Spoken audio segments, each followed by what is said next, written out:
y presentamos ventana de sistema. Bueno, señores, seguimos. El último día, algunos estabais haciendo otras cosas, en casa había gente, aquí había gente también, pero bueno. Repito un poco así, muy rápido, de lo que hablamos el último día, muy rápido, muy rápido. Repasábamos el segundo principio de la termodinámica. Dime, gracias. No te oigo. Ah, pero ¿y por qué no me lo habéis dicho antes? Espera a que estemos ya en clase. A ver, cuando queráis ir al servicio, por favor, decidlo nada más llegar yo. Porque es que ahora te vas a perder, tú fíjate, con lo maravillosa que es esta clase, te la vas a perder. En fin. Bueno, decíamos, el primer principio, solo me habla de la conservación de la energía en el universo. No entra para nada a indicarme o a decirme si un proceso es espontáneo o no. Para eso necesito algo más. La experiencia demuestra que los procesos espontáneos son irreversibles. Yo tiro un plato, se rompe, y lo que no ocurre nunca es que los trozos del plato se vuelvan a unir por sí solos. O a la temperatura a la que nos encontramos, yo pongo aquí un trozo de hielo y se funde. Y lo que no ocurre nunca es que el agua se convierta en hielo. Aunque termodinámicamente, de acuerdo con el primer principio, serían posibles esos procesos. Sin embargo, la experiencia muestra que no es así. Experimentalmente se comprueba o se puede ver que la mayoría de los procesos espontáneos son exotérmicos y además en la mayoría de los procesos espontáneos la entropía aumenta. ¿Vale? Puede haber algún caso en el que no sea así. Entropía, que era una función de estado que decíamos que de alguna manera se relaciona con el desorden de un sistema. A mayor desorden, mayor entropía. Si, por supuesto, la entropía de un sólido siempre será menor que la del líquido y esta menor que la del gas. ¿Vale? Dime. Si tiras agua en nitrógeno líquido, ¿se congela? Que si echas agua en nitrógeno líquido, pues hombre, el nitrógeno líquido, para que esté en estado líquido, tiene que estar a menos 200 o unos cuantos grados centígrados, por lo cual probablemente sí se congelará. Pero no hace falta bajar a eso. Tú coges agua y lo pones a menos 1 grado y se congela. Tampoco hace falta bajar tanto. Tardará más, pero se congela. ¿Vale? Bueno, entropía, desorden. Decíamos sólidos menos entropía. Líquidos más que el sólido, el gas más que el líquido. Para prever o poder de alguna manera hacer alguna suposición o hipótesis sobre la variación de entropía de un proceso, lo que tengo que valorar es el orden y el desorden entre los reactivos y los productos. Siempre que tenga cambios de estado de sólido a líquido o de líquido a gas, evidentemente la entropía del gas aumenta, con lo cual pues me voy a fijar en el número de moles de gases, el número de moles de sólidos, etcétera, etcétera. Si es una reacción entre gases y voy de menos moles a más moles, aumenta el desorden, porque hay más moléculas de gas y entonces hay más desorden. Si voy de más a menos, disminuye el desorden y, por tanto, la entropía disminuye también. Si tengo un sólido, pero en la reacción de descomposición de un sólido se obtiene un gas, evidentemente la entropía aumenta. ¿Vale? Habrá casos en los que será difícil de valorar y entonces yo no podré aventurar una predicción medianamente razonable. Casos como, por ejemplo, este que poníamos de ejemplo, la obtención de yoduro de hidrógeno a partir de yodo de hidrógeno.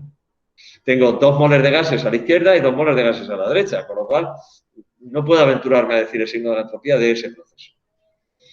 Bien, segundo principio me decía, en todo proceso espontáneo, la entropía del universo siempre aumenta. Pero hay que tener muy en cuenta que la entropía del universo es la variación de entropía del universo, es la suma de la variación de entropía del sistema más la variación de entropía de los alrededores. Es decir, puede ocurrir que haya un proceso en el que la entropía del sistema disminuya. Por ejemplo, si se congela el agua. Yo cojo agua, bajo la temperatura del agua hasta menos 2, menos 3 grados centígrados, el agua se va a congelar, va a haber una disminución de entropía. Pero esa disminución de entropía ocurre a costa de un aumento de entropía de los exteriores, del exterior, de los alrededores. De tal manera que la entropía global del universo aumenta siempre, en cualquier proceso espontáneo. Entonces, ¿qué ocurre si tengo un sistema aislado, que no intercambia ni materia ni energía con el exterior? ¿Es posible algún proceso espontáneo en un sistema aislado en el que la entropía disminuya?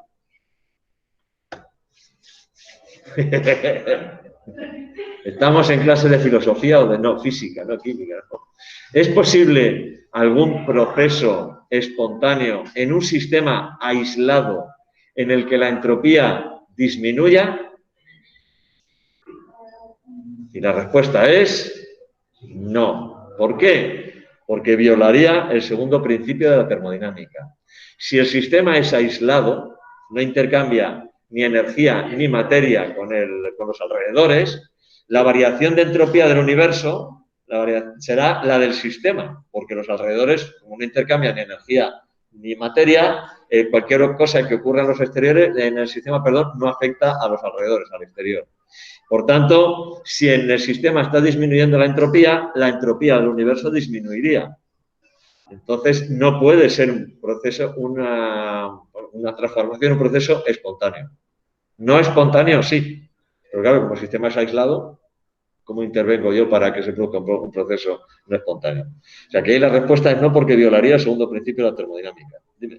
Arriba, cuando tenían los hidrógeno y el dedo, en cierta manera están más agrupados, porque vas a tener por un lado el hidrógeno y por otro lado el yodo, a tener unos juntos. Sí, pero tenías, los átomos de yodo estaban unidos de 2 en 2 y los de hidrógeno estaban unidos de 2 en 2.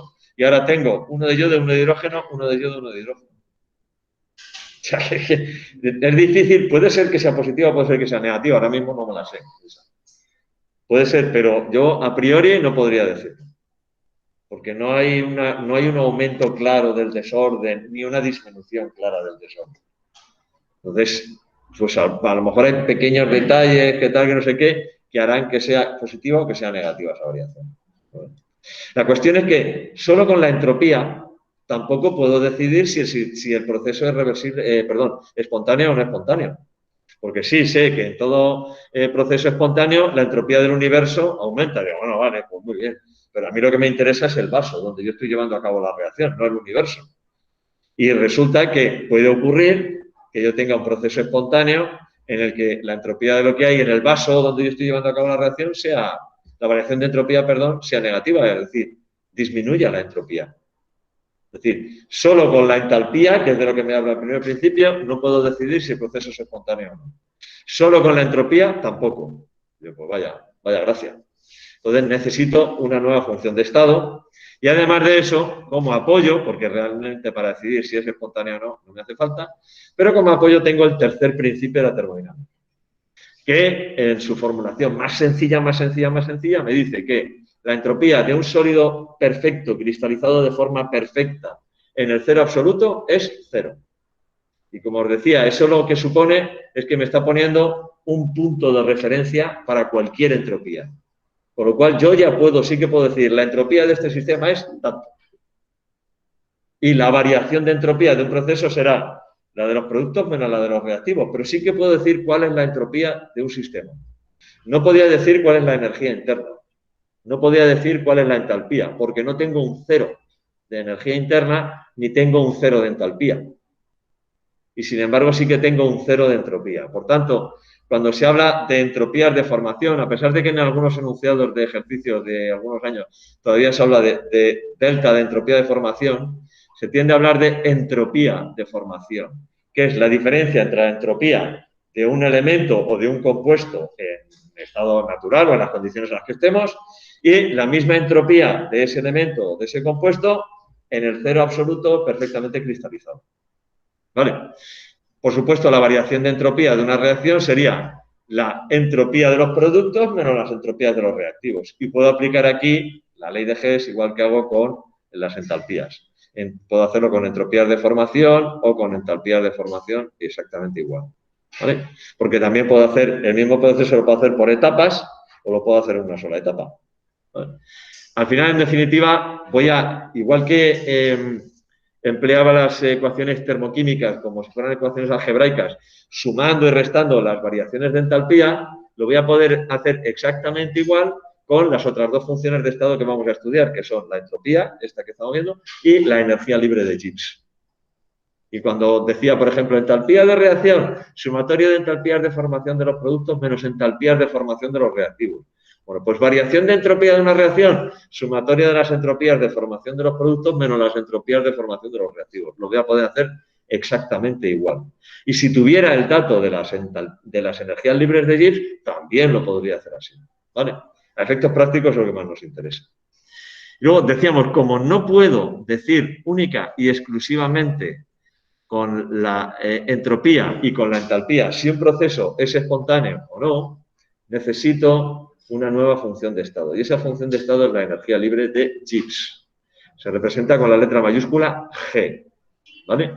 Y se define como la diferencia entre la entalpía y el producto de temperatura por entropía. Ya sabemos que la entropía Clausius la dedujo que era igual al calor reversible partido por la temperatura, que nos interesa sobre todo para recordar que entropía se mide en julios partido por Kelvin. La energía libre de Gibbs, como es una energía, tiene que ser en julios, por eso la entropía está multiplicada por la temperatura. ¿Vale? Estos son julios y estos son julios partido por Kelvin, que a multiplicar por Kelvin también son julios. ¿Vale? Tampoco puedo conocer el valor de energía libre de Gibbs de un sistema. Sí que puedo calcular las variaciones, que son los que me interesan. Entonces, la variación de energía libre de Gibbs es variación de entalpía menos T por variación de entropía. La experiencia demuestra que siempre un proceso que sea exotérmico y además en el que aumente la entropía, ese proceso siempre es espontáneo. Siempre. Bueno, pues basándome en esa experiencia, resulta que cuando el proceso siempre es espontáneo, la entalpía es negativa, la variación de entalpía es negativa, es decir, este término es negativo, y la variación de entropía es positiva, es decir, esto es positivo, pero como tengo un menos aquí delante, pues sería menos 3, menos 5, menos 8. Esto lo que me dice entonces es que cuando la variación de energía libre de Gibbs es negativa, el proceso es espontáneo. Cuando la variación de energía libre de Gibbs es positiva, el proceso es no espontáneo. Y ahora ya no depende de lucubraciones o de que yo piense tal, no sé qué, sino que ya tengo un valor, una magnitud, una función que yo puedo calcular, cuya variación o cuyo valor puedo calcular y que me permite decir ya si es espontáneo o no es espontáneo. Y además en unas condiciones determinadas, es decir, a una temperatura determinada. ¿Vale? Entonces, teniendo en cuenta esta expresión para la energía libre de Gibbs, ¿qué posibles combinaciones nos podemos encontrar? Vamos a ver las posibles combinaciones que se pueden dar con la energía libre de Gibbs. Ponemos aquí delta de G es igual a delta de H menos T por delta de S. Vamos a suponer un proceso endotérmico.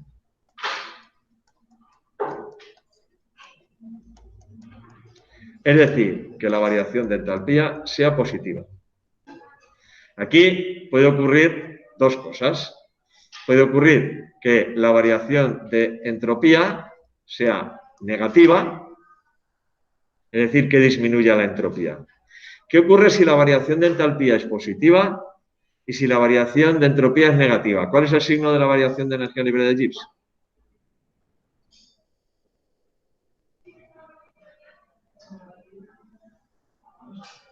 ¿Cuál sería el signo de delta de G? Fijaos, si esto es positivo, por ejemplo, más 3, y esto es negativo, menos 2, va a ser 5. Siempre va a ser positiva en esta situación. Siempre. Independientemente de los valores de delta de H y de delta de S, si yo tengo un término que es positivo y aquí tengo menos un término que es negativo, menos por menos es más. Con lo cual, al final, en esta combinación, siempre, siempre, siempre, la energía libre de Gibbs va a ser positiva. Por tanto, este proceso nunca, jamás puede ser espontáneo. Siempre va a ser no espontáneo.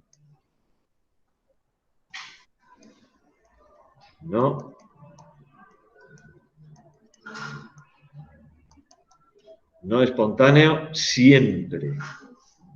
Siempre.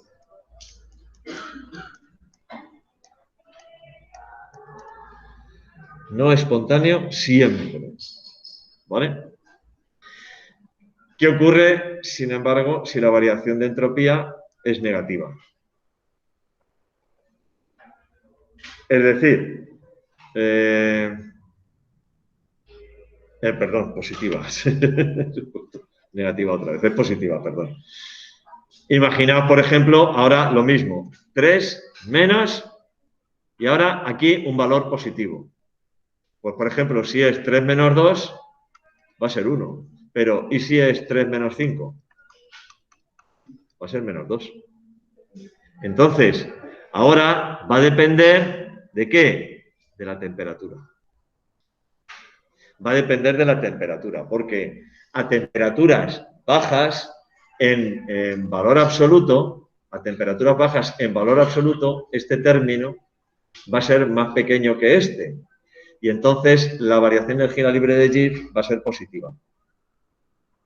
Entonces, aquí, si la temperatura es baja, fijaos, sería lo que ocurriría en este caso, por ejemplo. Ten en cuenta que esto es el producto de temperatura por variación de entropía. Si la temperatura es baja, temperaturas en Kelvin, por supuesto, siempre, no puede haber negativas, ¿eh? Vale, temperaturas en Kelvin siempre. Si la temperatura es baja, el producto de temperatura por variación de entropía puede ocurrir, como en este ejemplo que os he puesto, que en valor absoluto sea más pequeño que esto. Y entonces la energía libre de Gibbs será positiva. Entonces, si la temperatura es baja, delta de G será positiva y el proceso será no espontáneo.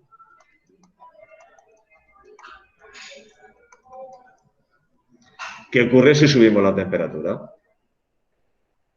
Si la temperatura es alta, entonces estaré en esta segunda situación, en la que en valor absoluto, el segundo término, el producto de temperatura por variación de entropía, es mayor que el primero, y como aquí hay un signo menos, la energía libre de Gibbs me va a salir negativa. Delta de G menor que 0 y entonces será espontáneo. ¿Vale? Entonces, para procesos endotérmicos con variación de entropía negativa, nunca, jamás. Son no espontáneos, no pasan nunca. Ahora, si la variación de entropía es positiva, si aumenta la entropía, ya va a depender de la temperatura. A baja temperatura no será espontáneo, a alta temperatura será espontáneo. ¿Vale? Esto ocurre, por ejemplo, con la fusión del hielo. El proceso de transformación de hielo en agua es un proceso endotérmico. Tiene que absorber calor del ambiente para provocar el cambio de estado. Ese proceso a temperaturas bajas, por debajo de 0 grados centígrados en concreto, no es espontáneo. Sin embargo, a temperaturas altas, por encima de 0 grados, sí es espontáneo. Porque a temperaturas altas, el segundo término, que es el de entropía, supera al de entalpía y entonces la variación de energía libre de Gibbs me sale negativa. Y es lo que ocurre si yo coloco un bloque de hielo aquí a la temperatura a la que me encuentro. Que sería un proceso endotérmico con variación de entropía positiva, aumenta el desorden. ¿Vale? ¿Qué ocurre, por contra, con los procesos exotérmicos?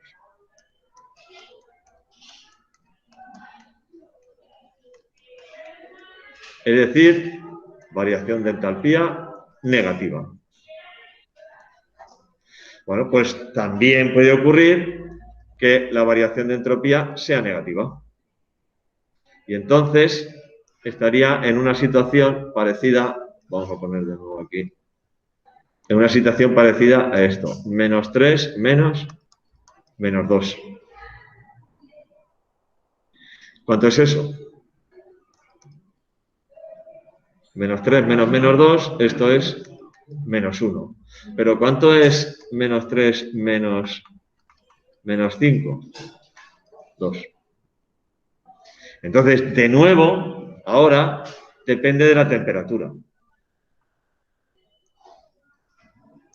En este caso, si la temperatura es baja, estaré en esta situación, en la que en valor absoluto el término de entropía es menor que el de entalpía, pero como este es negativo y al final esto va a ser positivo, estoy aquí.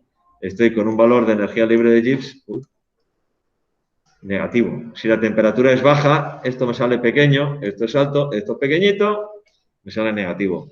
Entonces, si la temperatura es baja, delta de G será menor que 0 y el proceso será espontáneo.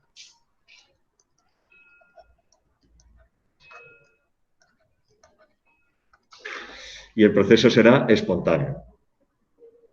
¿Vale? ¿Qué ocurre si la temperatura es alta? Si la temperatura aumenta, entonces estoy en esta situación en la que el término de entropía, en este caso, supera en valor al término de entalpía. Y me da, al final, un valor de la variación de energía libre de Gibbs positiva, y el proceso será no espontáneo. Aquí tengo delta de G mayor que 0 y el proceso será no espontáneo. ¿Vale? Y, por último, ya la última posible combinación es variación de entropía, de entalpía negativa, es decir, proceso isotérmico, variación de entropía positiva. Y en este caso, la variación de energía libre G va a ser siempre negativa. Porque va a ser menos 3, menos 5, menos 3, menos 2, menos 3, menos 1, menos 3. Por lo cual, en este caso, delta de G va a ser negativa siempre y este proceso será espontáneo. Espontáneo, a poner todas las tildes que se me olvidan. Como son mayúsculas, espontáneo siempre. Espontáneo siempre. ¿Qué es lo que demuestra la experiencia? Que los procesos exotérmicos en los que la entropía aumenta siempre son espontáneos. Siempre son espontáneos. ¿Vale? Bueno, pues esto lo pregunto siempre. De una manera o de otra, lo pregunto siempre. Razonar. ¿Qué ocurre si en un proceso la entalpía es positiva y tal es negativa? Si va a ser espontáneo a altas temperaturas, a bajas temperaturas, siempre sí, ¿no? Hay que razonar, hay que pensar en esos términos.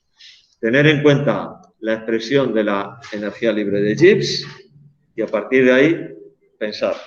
Porque, sobre todo, en estos dos casos, que lo veremos en ejercicios, vamos a ver que hay una temperatura a partir de la cual el proceso empieza a ser espontáneo o deja de ser espontáneo, que es la temperatura en la que se produce el cambio de signo de la energía libre de Gibbs. Bueno, pues en esa temperatura lo que ocurre es que la energía libre de Gibbs es 0. ¿Será justo o no? O si la energía libre de Gibbs pasa de ser negativa a ser positiva o de ser positiva a ser negativa, hay un punto en el que es 0. Y ahí es donde cambia de espontáneo a no espontáneo. Bueno, pues cuando la energía libre de Gibbs es 0, el proceso ¿cómo es? ¿Es espontáneo? ¿Es no espontáneo? Cuando la energía libre de Gibbs es 0, lo que estoy es en equilibrio.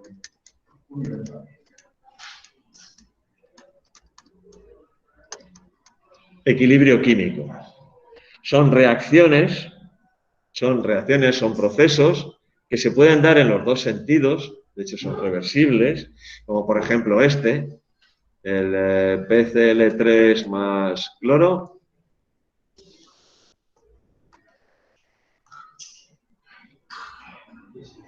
Fijaos, ¿habéis visto cómo he puesto la flecha? He puesto una flecha doble sentido. Esto es un equilibrio.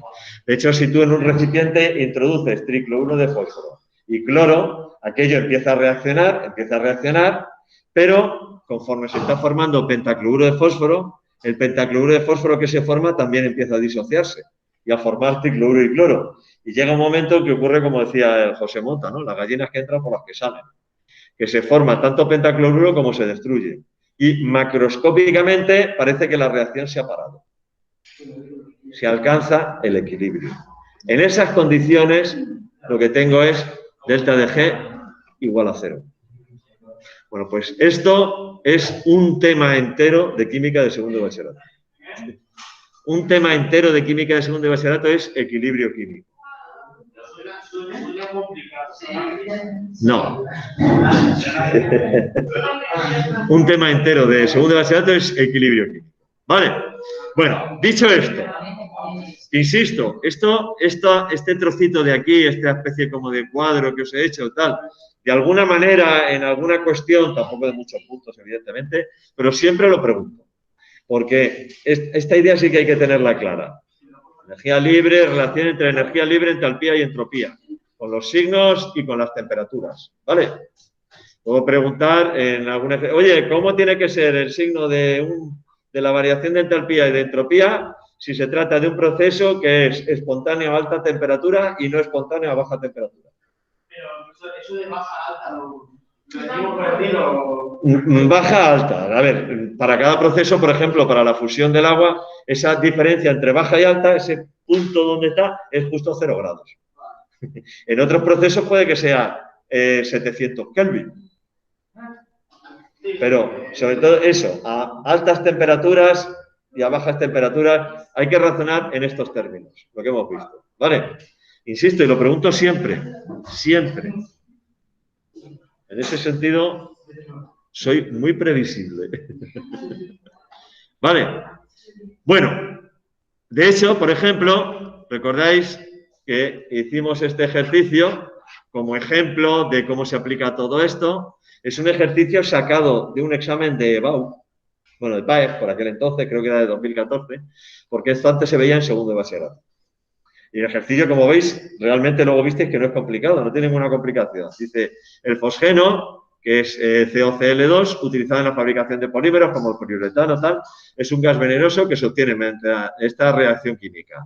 El monóxido de carbono con cloro y da fosgeno. Ya está. Demuestra, a partir de los datos termodinámicos dados, que la reacción de obtención del fosgeno a 25 grados centígrados es exotérmica. A partir del valor de delta de G, indica si la reacción de formación de fosgeno es espontánea a 25 grados centígrados. Entonces, me dan los datos de variaciones de entalpías estándar de formación. Fijaros que todos los datos tienen el cerito este. Eso significa que son datos a 25 grados centígrados, que son condiciones estándar. Por eso me están diciendo a 25 grados centígrados. Aunque si me dicen que es en condiciones estándar, no tendrían por qué decirme la temperatura. ¿Vale? Variación de entalpía de la reacción, sumatorio de entalpías de formación de los productos menos sumatorio de entalpías de formación de los reactivos.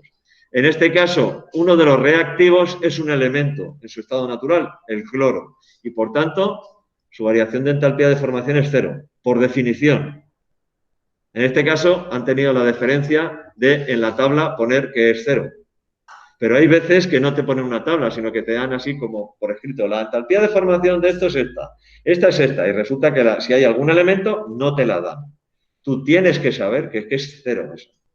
¿Vale? Si no te la dan, siempre es 0. No, la de todos los elementos es 0. Elemento en su estado natural. Es decir, elemento cloro, aunque sea Cl2, es un elemento. Solo hay átomos de cloro. Aunque sea H2, M2, hierro, Fe, carbono sólido, ¿vale? Esos son elementos. Su entalpía de formación, por definición, es 0. ¿Vale?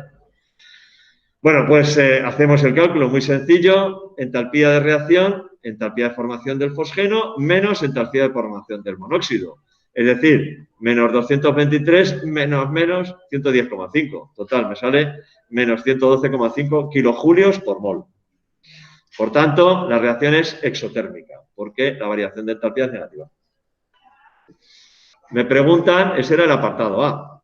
Es decir, es exotérmica. A partir de los valores de delta G, indica si la reacción es espontánea o no. Para saber si es espontánea o no, tengo que calcular la variación de energía libre de Gibbs y para eso tengo que calcular la variación de entropía de la reacción.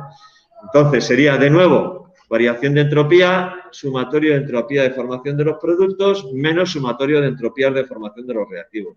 Y en este caso, entre los reactivos sí está la entropía de formación del cloro. Aquí me falta un paréntesis. Ahí. Sí que está la entropía de formación del cloro. ¿Vale? Las entropías me las dan también aquí en la tabla. La de formación del monóxido es 197,6, las del cloro 223 y la del fosgeno 289,2. Pues entonces es 289,2 menos 197,6 más 223. Total, me sale variación de entropía negativa. La entropía disminuye en esta reacción. De hecho, tengo 2 gases y al final obtengo 1. Hay una reducción de la entropía. Vale. Ahora tengo que calcular la variación de la energía libre de Gibbs. Y aquí tengo que tener en cuenta, ojo, que esto está en julios. Esto está en julios. Y la entalpía que he calculado está en kilojulios. Para no meter la pata, tengo que expresarlo o las dos en julios o las dos en kilojulios. En este caso, lo que he hecho ha sido pasar la entalpía a julios, menos 112.500. ¿Vale? Calculo. A la temperatura que me han dicho, 298 Kelvin. Ojo, Kelvin. Kelvin. ¿Vale? 298 Kelvin, multiplico y me sale una variación de energía libre de Gibbs negativa. Por tanto, esa reacción a 25 grados centígrados es espontánea. ¿Vale? Se pone que creo que además puse kilojulios y luego él me corrigió y efectivamente son julios, no kilojulios. ¿Vale? Son julios por mol. ¿Vale? Pues ya está. En este caso es un ejercicio típico como esto, contad que os va a caer seguro, ¿no? Segurísimo. Seguro, segurísimo, sí o sí. ¿Existe alguna temperatura a la que este proceso deje de ser espontáneo o haya empezado a ser espontáneo? Porque, fijaos, tengo variación de entalpía negativa, variación de entropía negativa. Negativas las dos. Estoy en esta situación. Pues habrá alguna temperatura a partir de la cual el proceso va a dejar de ser espontáneo. ¿Cuál es esa temperatura?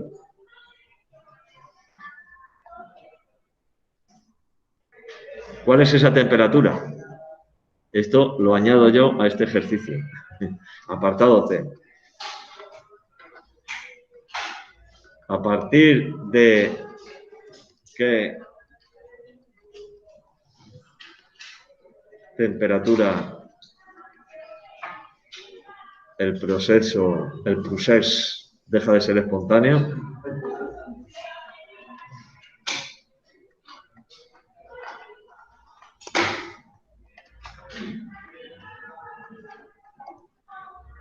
¿Vale? Yo sé que delta de G menor que 0 significa espontáneo.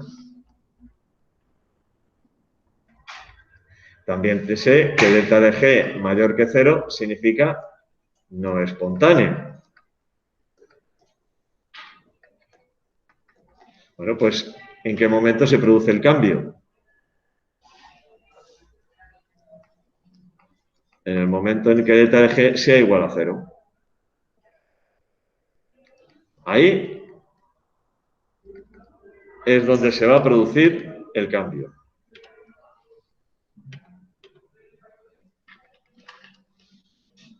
Cuando delta de G sea igual a 0. Y como delta de G es igual a delta de H menos T por delta de S, si hago esto igual a 0, entonces lo que ocurre es que la temperatura tiene que ser igual a delta de H partido por delta de S. Esa es la temperatura a la que el proceso va a cambiar de signo. De positivo a negativo, de negativo a positivo. ¿Vale?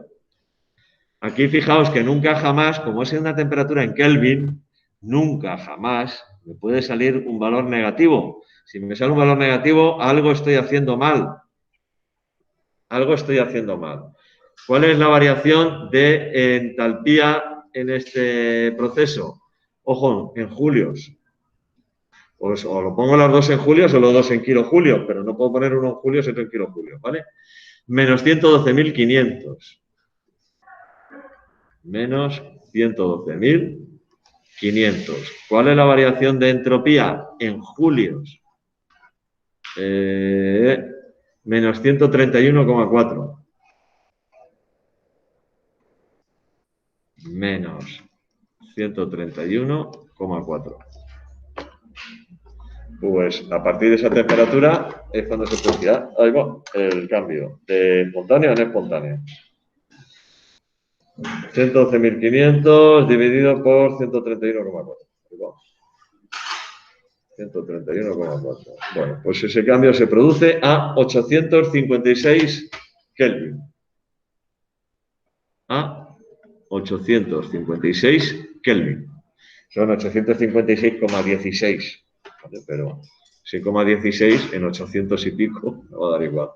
Bueno, a lo mejor tendría que subir hasta 857, ¿vale? Porque a 856 no es espontáneo.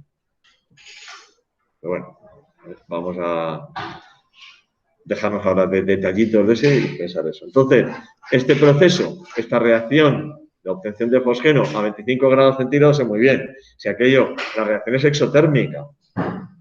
Eso significa que el recipiente en el que estoy llevando a cabo la reacción se calienta. Si aquello, por cualquier motivo, llega a calentarse por encima de los 856 Kelvin, que son 600 grados más o menos, algo menos, 500 y pico grados centígrados, la reacción se para. ¿Qué es lo que hay que hacer? Aquí, por ejemplo, me sale una temperatura muy alta, pero imaginaos que me hubiera salido 350 Kelvin, que son 77 grados centígrados. Pues, ¿qué tendría que hacer? Digo, oye, si se calienta por encima de esto, la reacción se para. ¿Qué tendría que hacer? Refrigerar. Refrigerar. Esto en la industria química se hace. O sea, cuando un proceso resulta que es exotérmico y puede cambiar tal, lo que hago es refrigerar. O al revés, hay procesos en los que a baja temperatura no son espontáneos y tengo que calentar. Entonces yo caliento para que se produzca el proceso y tal. Bueno, todas esas cuestiones las tienen que tener en cuenta los que diseñan reactores para determinadas reacciones, etcétera, etcétera. Vale. Las 12:15 y sereno. No está mal. Voy a poneros otro ejercicio de estos que lo voy a sacar de algún examen de BAU para que probéis a hacerlo. Tengo exámenes de BAU, exámenes PAE, de química. Hay que coger viejos, de hace muchos años, porque si no, a ver, junio de 2009... Si no, no se hacían los ejercicios de termoquímica, desplazar hacia abajo. Por ejemplo, este. Este me vale. Este me vale. Lo voy a poner ahí.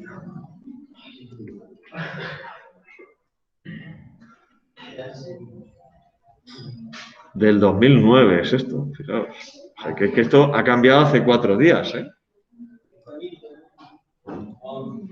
Esto ha cambiado hace 4 días. Vale, este os lo pongo para que probéis a hacerlo.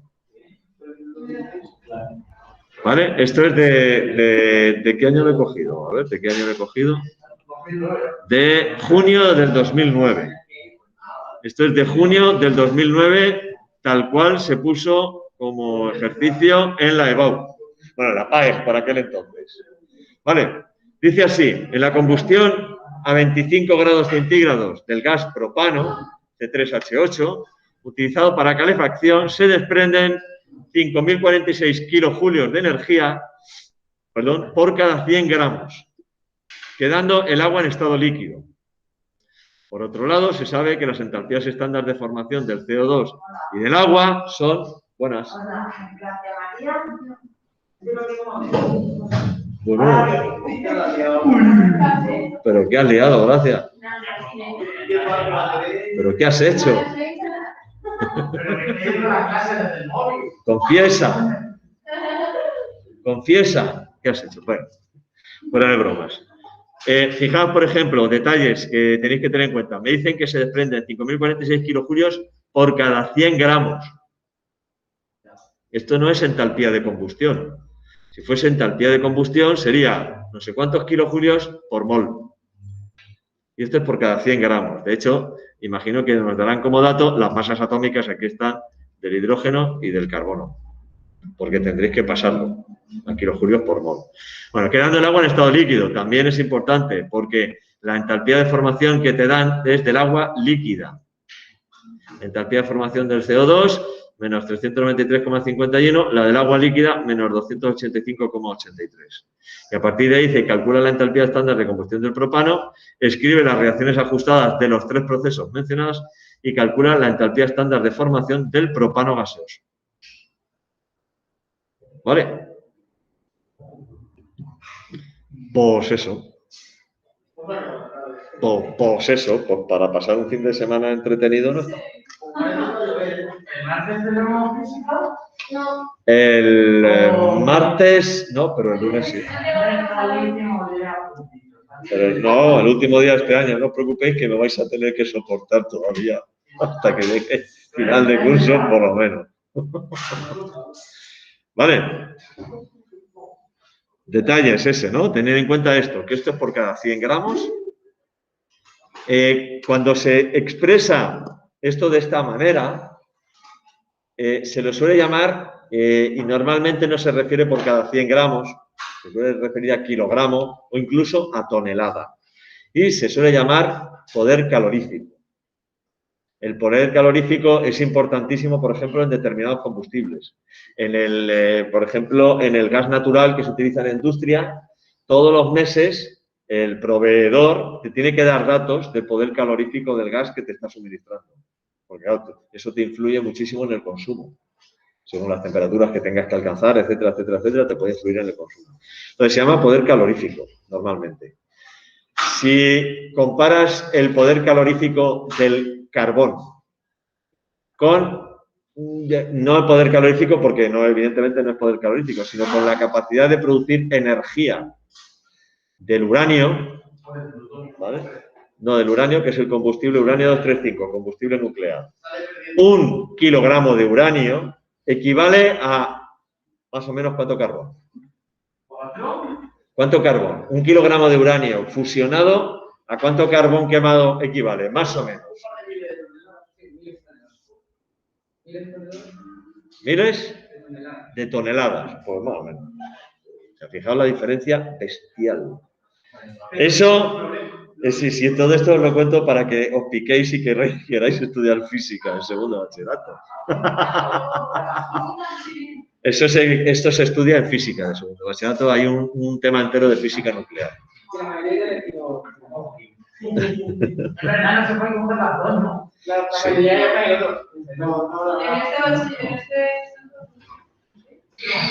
Yo tengo un alumno de física que cursa química también. O sea que normalmente, habitualmente, la gente que va hacia la rama biosanitaria, que por lo que veo sois muchos, suelen coger química, evidentemente, y biología, no cogen habitualmente física. Cogen física los que van hacia la rama tecnológica. Ingenierías, etcétera, etcétera. La rama tecnológica suelen coger física. Cualquiera que vaya a estudiar una ingeniería tiene que coger física, o debería coger física. Los que vayan a estudiar... ¿Perdona? Sí, pero yo tengo un alumno que da física y química. Antiguamente era así. ¿No? Dime.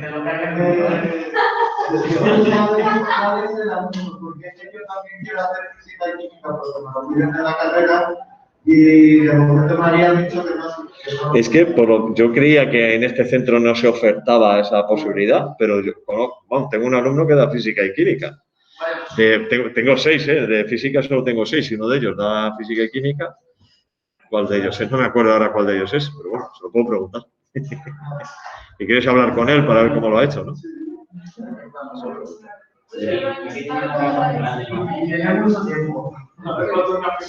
¿Sabéis por qué han venido a buscar a Gracia, no?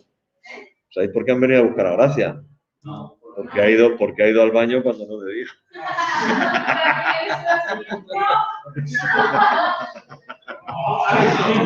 Bueno, señores, fuera de broma. Aquí os dejo esto para que practiquéis, probad y a ver qué os sale. ¿Vale? No es difícil y es un formato de ejercicio muy, muy típico de este tema. ¿Vale? Venga, dejo de grabar ahora y...